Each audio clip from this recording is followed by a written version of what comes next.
اور دیکھیے اللہ تبارک و تعالیٰ خود فرما رہے ہیں الذی خلق الموت والحیات لیبلوکم ایکم احسن عملا۔ اللہ تبارک و تعالیٰ کی گزشتہ آیت مبارکہ میں صفات بیان ہو رہی ہیں۔ تبارک الذی بیدہ الملک وہو علی کل شیء قدیر، برکت والی ہے وہ ذات، تبارک الذی بیدہ الملک، جس کے قبضہ قدرت میں ساری بادشاہت، وہو علی کل شیء قدیر، اور وہ ہر چیز پر قادر ہے۔ برکت والا اس کا نام جس نے پیدا کیا الذی خلق الموت، موت کو اور زندگی کو۔ یہ موت کا ذکر پہلے ہے، زندگی کا بعد میں ہے۔ یہ کیوں ہے؟ ہم تو کہتے ہیں یہ دنیا کی زندگی ہے، اس کے بعد موت ہے۔ یہ میرے بھائی کافر کا عقیدہ، مسلمان کا نہیں ہے کہ یہ زندگی ہے اس کے بعد موت ہے، بس ختم ہو گئے۔ یہ تو کافر کا عقیدہ، مسلمان کا تو عقیدہ ہی نہیں ہے۔ مسلمان کو تو اللہ تبارک و تعالیٰ خود کہہ رہے ہیں الذی خلق الموت والحیات لیبلوکم ایکم احسن عملا،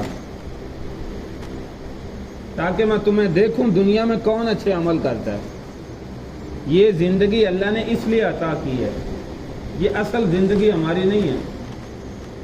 آج کافروں کے ساتھ مل کر ہم بھی کہتے ہیں کہ جو کچھ کرنا ہے دنیا کی زندگی میں کر لو، جو گاڑی بنانی ہے، بنگلہ بنانا ہے، کوٹھی بنانی ہے، زمینیں بنانی ہیں، جائیدادیں بنانی ہیں، جو بھی جمع شدہ پونجی اکٹھی کرنی ہے دنیا میں کر لو، اس کے بعد کچھ نہیں ملے گا۔ اور یہ بھی پتہ ہے کہ دنیا سے کوئی جا رہا ہے، دن رات جا رہے ہیں، لاکھ پتی بھی جا رہا ہے، کروڑ پتی بھی جا رہا ہے، ارب پتی بھی جا رہا ہے، کھرب پتی بھی جا رہا ہے، کوئی 1 روپیہ بھی اپنے ساتھ لے کر نہیں جا رہا۔ پھر بھی ہم کہتے ہیں نہیں، جو کچھ کرنا ہے دنیا کی زندگی میں کر لو، پیسے اکٹھے کرنے ہیں دنیا کی زندگی میں کر لو۔ والدین بھی اسی کوشش میں اپنی اولاد کے لیے زیادہ سے زیادہ جمع شدہ پونجی اکٹھی کر لیں۔ ہمارا کوئی پتہ نہیں ہم کب چلے جائیں، ہماری اولاد سکون سے بیٹھے۔ اور اس اولاد کے بارے میں اللہ کیا کہہ رہے ہیں؟ المال والبنون زینۃ الحیات الدنیا والباقیات الصالحات خیر عند ربک ثوابا وخیر عملا انما اموالکم واولادکم فتنہ۔ اللہ کہتے ہیں یہ مال مل جانا، دنیا کے اندر اولاد مل جانا، یہ دنیا کے زیب و زینت ہے۔ تمہارا مال، تمہاری اولاد تمہارے لیے فتنہ ہے۔ اس اولاد کے لیے ایک انسان جو ہے وہ ایسا سمجھیے کہ کمر جھک جاتی ہے، بال سفید ہو جاتے ہیں، انسان محنت کر کر کے جو ہے وہ تھک جاتا ہے۔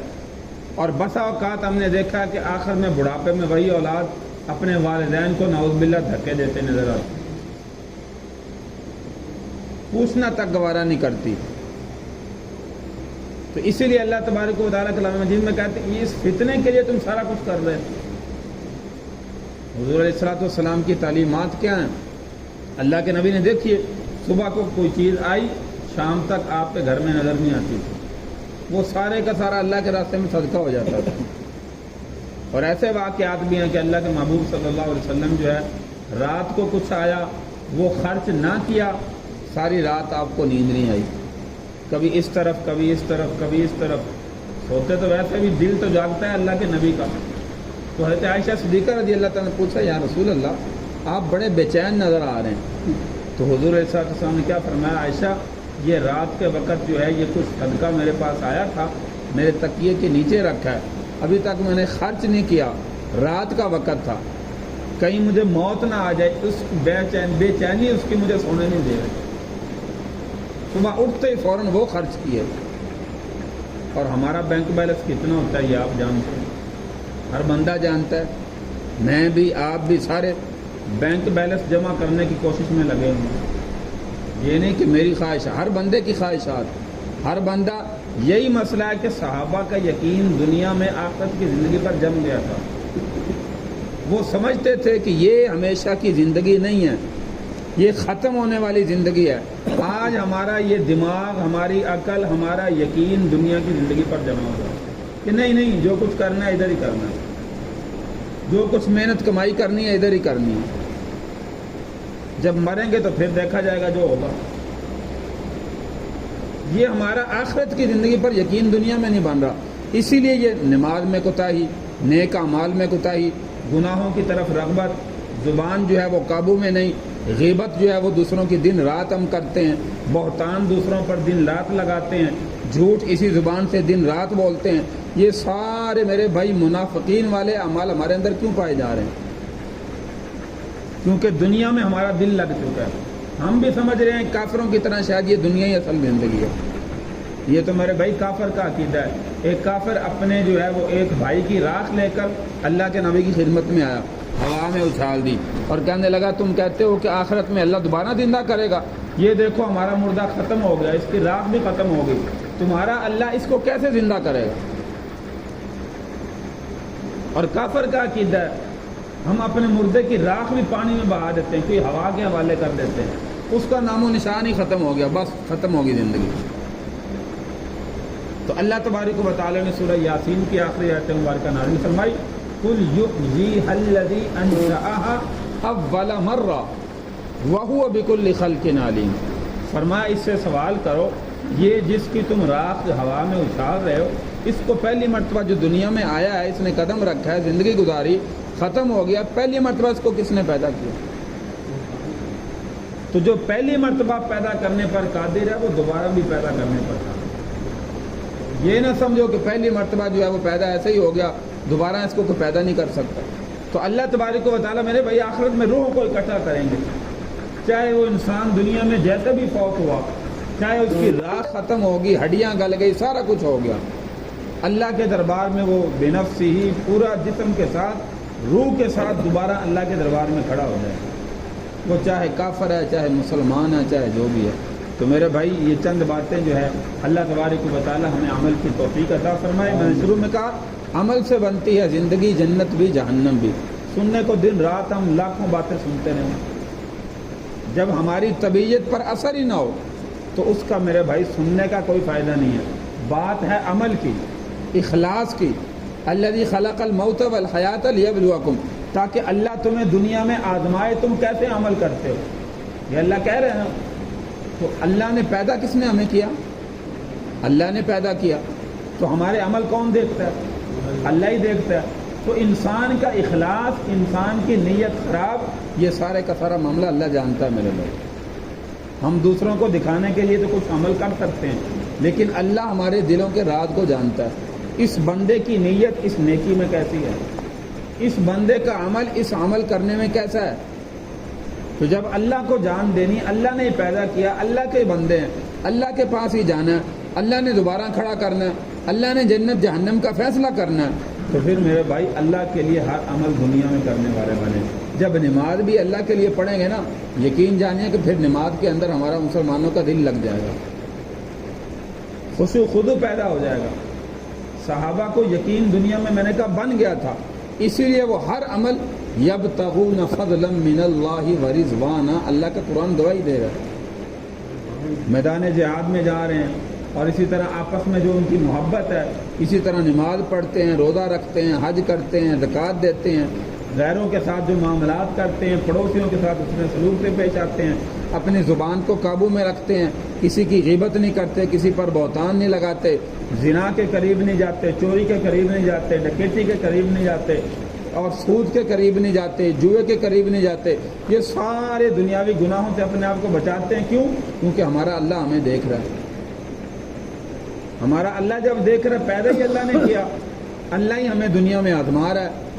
لیبلوکم ایجکم احسن عملا, کون اچھے عمل کر کے آتا ہے. تو اس لیے پھر اللہ تبارک و تعالی جو کلام مجید کی ایک آیت مبارکہ میں, یہ الذی خلق الموت والحیات, ایک ایک آیت مبارکہ, یہ کلام مجید پورے 30 پارے جو ہیں, صحابہ کا ایسا سمجھیے خدا کی قسم, ایک ایک آیت پر جو ہے وہ دنیا میں عمل ہو گیا. وہ عملی طور پر اپناتے تھے, صرف سنتے نہیں تھے. آج ہمارے تو شاید زبان سے تلفظ بھی ٹھیک نہ ہو قرآن کی آیت, عمل تو دور کی بات ہے. تو صحابہ خود عربی جان تھے, عربی جانتے تھے, عربی زبان تھی. جیسے آیت اترتی, جب تک عملی زندگی میں جو ہے وہ نہ آ جاتی, ان کو سکون نہیں آتا. سینکڑوں واقعات ہم سنتے ہیں. تو میرے بھائی یہ عمل اپنے اندر اپنانے والے بنے. اگر کامیابی چاہتے ہیں, کہتے ہیں نا ساری کی ساری کامیابی دین میں ہے, یہ دین اپنائے گا کون؟ اگر ہم نہیں اپنائیں گے تو کافر اپنائے گا. یہ دین میرے بھائی اپنانا بھی ہم لوگوں نہیں ہے. جب اپنائیں گے پھر کامیابی ملے گی, اگر نہیں اپنائیں گے پھر ناکامی ناکامی. اس لیے میں نے کہا کہ یہ کافر کا عقیدہ ہے کہ یہ دنیا کی زندگی ختم, سارا کچھ ختم. لیکن مسلمان کا عقیدہ کیا ہے؟ الذی خلق الموت والحیات. یہ دنیا کی زندگی عارضی ہے. لیبلوکم ایکم احسن عملا. اللہ ہمیں پرکھ رہا ہے، دیکھ رہا ہے، امتحان لے رہا ہے. یہ موت آئی، اس کے بعد زندگی ملے گی. وہ کون سی ہے؟ وہ جنت جہنم کی زندگی ہے، آخرت کی زندگی ہے. مسلمان کی وہ زندگی ہے. یہ تو قید خانہ ہے. الدنیا سجن المؤمن وجنت الکافر.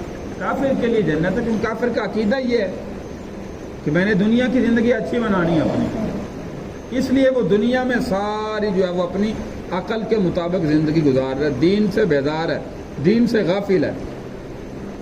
تو میرے بھائی، ہم دین کے تابع ہو کر زندگی گزاریں، اپنی زندگیوں میں دین اسلام کو اپنانے والے بنیں. ہم مسلمان ہیں، ہم نے کلمہ پڑھا ہے، اور اسی دائرے میں رہ کر ہم نے جو ہے وہ زندگی گزارنی ہے. شریعت سے باہر ایک قدم بھی رکھنا ہمارے لیے گناہ کا کام ہے. تو اللہ تبارک و تعالیٰ سے دعا ہے کہ اللہ تعالیٰ ہمیں عمل کی توفیق عطا فرمائے. حقیقت میں وہ اعمال جو ہمارے پیارے پیغمبر صلی اللہ علیہ وسلم نے صحابہ کی تربیت فرمائی اور صحابہ نے اپنی پوری زندگی میں اپنا کر دکھائے، 100% اس پر زندگی گزار کے دکھائی. اسی لیے اللہ کو ایک ایک ادا صحابہ کی دنیا میں پسند آئی. تو میرے بھائی، ہم بھی اگر اپنائیں گے، ان کے نقش قدم پر چل لیں گے، تو پھر زبان سے نہیں، دلی طور پر. زبان سے تو لاکھ کہتے رہے میں دین کو جو ہے وہ پیروی کرنے والا ہوں، شریعت کو ماننے والا ہوں، میں جو ہے وہ گناہوں سے بچنے والا ہوں، لیکن اندر خانہ ہماری نیت بھی خراب ہو اور گناہوں کی طرف بھی راغب ہو، گناہ بھی کرتے رہیں، اللہ کی نافرمانی بھی کرتے ہیں. تو دیکھنے والا تو اللہ ہے، اس کا اجر بھی اللہ نے دینا ہے، گناہوں پر سزا بھی اللہ نے دینی ہے. تو جب سارے معاملات کا ہمیں پتہ ہے کہ سارے معاملات کو ہمارے ہینڈل کرنے والا، ہماری گرفت کرنے والا، ہمیں پرکھنے والا، دیکھنے والا، امتحان لینے والا وہ اللہ کی ذات ہے، تو پھر میرے بھائی اس سے جو ہے وہ ہمیں غفلت نہیں کرنی چاہیے. کیونکہ ایک انسان ایک وقت ہمیں نہیں دیکھ رہا. ایک انسان سے ہم پردے کے اندر بیٹھ کر غیر جو ہے دوسری طرف ہو کر جو ہے وہ گناہ بھی کر سکتے ہیں، کیونکہ ہمیں نہیں دیکھ رہا. اندھیرے میں بیٹھ گئے، انسان نہیں دیکھ رہا. کسی بند کمرے میں بیٹھ گئے، انسان نہیں دیکھ رہا.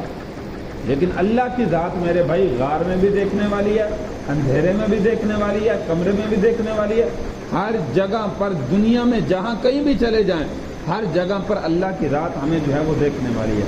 اس لیے ایسے اعمال اپنانے کی کوشش کریں کہ ہمارے اس عمل سے اللہ کی ذات ناراض نہ ہو، اللہ کی ذات راضی ہو. دن رات جو ہماری زبان سے الفاظ نکل رہے ہیں وہ کیسے نکل رہے ہیں؟ یہ یاد رکھے، کرامین کاتبین ہمارے جو مقرر ہیں، یہ ہمارے حل الفاظ فی صحف مکرمہ مرفوعۃ مطہرہ بایدی سفرہ کرام بررہ. یہ ایک ایک لفظ زبان سے نکلنے والا. اب میں جو بول رہا ہوں، آپ بیٹھے ہیں، آپ زبان سے کوئی لفظ بولتے ہیں، دن رات اللہ کی تسبیح اور تحمید بیان کرتے ہیں، یہ نامہ اعمال میں درج ہو رہا ہے. اگر زبان سے نعوذ باللہ کسی کو گالی دیتے ہیں، یہ ہمارے نامہ اعمال میں درج ہو رہا ہے. کسی کی بیٹھ کر غیبت کرتے ہیں، نامہ اعمال میں درج ہو رہا ہے. کسی کی بیٹھ کر کسی پر بہتان لگاتے ہیں، زبان سے جھوٹ بولتے ہیں، یہ سارے کا سارا یاد رکھیے فی صحف مکرمہ ہمارے نامہ اعمال کے اندر درج ہو رہا ہے. اور اس کا حساب ہم نے کل کو اللہ کے ہاں دینا ہے. یہ نہ سمجھے کہ شاید جو زبان سے بےہودہ الفاظ میں کہہ جاتا ہوں، لغویات کہہ جاتا ہوں، یہ نہ لکھتے ہیں. ہر لفظ ہمارا زبان سے جو بھی نکلتا ہے، اس لیے کہا جاتا ہے کہ انسان کو چاہیے فَلْيَقُلْ خَيْرًا أَوْ لِيَصْمُتْ. پیارے پیغمبر صلی اللہ علیہ وسلم نے حدیث مبارکہ میں فرمایا فَلْيَقُلْ خَيْرًا أَوْ لِيَصْمُتْ. انسان کو چاہیے کہ اپنی زبان سے اچھی بات کہے، ورنہ انسان خاموش رہے، یہ اس کے لیے رہنا بہتر ہے. خاموش رہے بہتر ہے. نامہ اعمال جو ہے وہ ہمارا رکا ہوا ہے، لیکن اگر زبان سے جب بھی لفظ نکالنا ہے، اچھا لفظ نکالے، تاکہ ہمارے نامہ اعمال میں نیکیوں کا اندراج ہو، گناہ کا اندراج نہ ہو، وہ کل کو ہمارے لیے پکڑ کا سبب نہ بنے. تو اس لیے میرے بھائی زبان سے نکلنے والا ہر جملہ یہ ہمارا نامہ اعمال کے اندر جو ہے وہ 24 گھنٹے کی زندگی میں، دن ہو رات ہو جب بھی ہو، یاد رکھیے یہ ہمارا نامہ اعمال میں درج ہو رہا ہے. اللہ تبارک و تعالیٰ سے دعا ہے کہ اللہ تعالیٰ ہمیں حقیقت میں مسلمان بننے کی توفیق عطا فرمائے، حقیقت میں صحیح معنی میں اخلاص نیت کے ساتھ اپنے پیارے پیغمبر صلی اللہ علیہ وسلم کے اعمال کو، افعال کو، اقوال کو جو دنیا میں صحابہ کی تربیت فرمائی، اللہ اس کے مطابق ہمیں جو ہے وہ زندگی گزارنے کی توفیق عطا فرمائے۔ اللہم صلی علی محمد وعلی آل محمد کما صلیت علی ابراہیم وعلی آل ابراہیم انک حمید مجید۔ اللہم بارک علی محمد وعلی آل محمد کما بارکت علی ابراہیم وعلی آل ابراہیم انک حمید مجید۔ اللہم اغفر للمؤمنین والمؤمنات والمسلمین والمسلمات۔ یا الہ العالمین ہمارا بیٹھنا قبول و منظور فرما، دین کی بات سننا قبول و منظور فرما۔ جو کچھ کہا گیا سب سے پہلے مجھے، اس کے بعد یا الہ العالمین سارے نمازیوں کو، ہم سب کو، پوری دنیا کے مسلمانوں کو ایسے افعال و اعمال اپنی زندگی میں اپنانے کی توفیق عطا فرما۔ اپنے پیارے پیغمبر صلی اللہ علیہ وسلم کے اسوہ حسنہ سنت طریقے اپنی زندگی میں اپنانے والا بنا۔ صحابہ کرام رضی اللہ عنہم اجمعین کے نقش قدم پر چلنے والا بنا۔ یا اللہ اس فکر کو پوری دنیا میں عام فرما۔ یا الہ العالمین پوری دنیا میں اسلام کی فضاؤں کو، ہواؤں کو عام فرما۔ یا اللہ جتنی زندگی ہماری کائنات میں باقی ہے، ایمان والی، اعمال والی عطا فرما۔ جب بھی موت آئے، جب دنیا سے جائیں، ایمان کی حالت میں موت عطا فرما، خاتمہ بالخیر عطا فرما۔ یا اللہ ہم سب کی تمام تر جائز حاجات، جائز تمناؤں کو اپنے خزانہ غیب سے پورا فرما۔ پوری کائنات کے اندر مسلمانوں کی حفاظت فرما۔ جہاں کئی مسلمانوں پر ظلم ہو رہا ہے، یا اللہ ایسے مظلوم مسلمانوں کی خصوصی مدد فرما، خصوصاً غزہ کے مظلوم مسلمان، کشمیر کے مسلمان، آج کل کشمیر کے اندر بھی بڑا ظلم ہو رہا ہے۔ یا الہ العالمین ہر جگہ پر مظلوم مسلمانوں کی حفاظت فرما۔ ربنا فاغفر لنا ذنوبنا وکفر عنا سیئاتنا وتوفنا مع الابرار۔ ربنا تقبل منا انك انت السميع العليم وتب علينا انك انت التواب الرحيم۔ صلی اللہ تعالی علی خیر خلق محمد وعلی آلہ واصحابہ اجمعین برحمتک یا ارحم الراحمین۔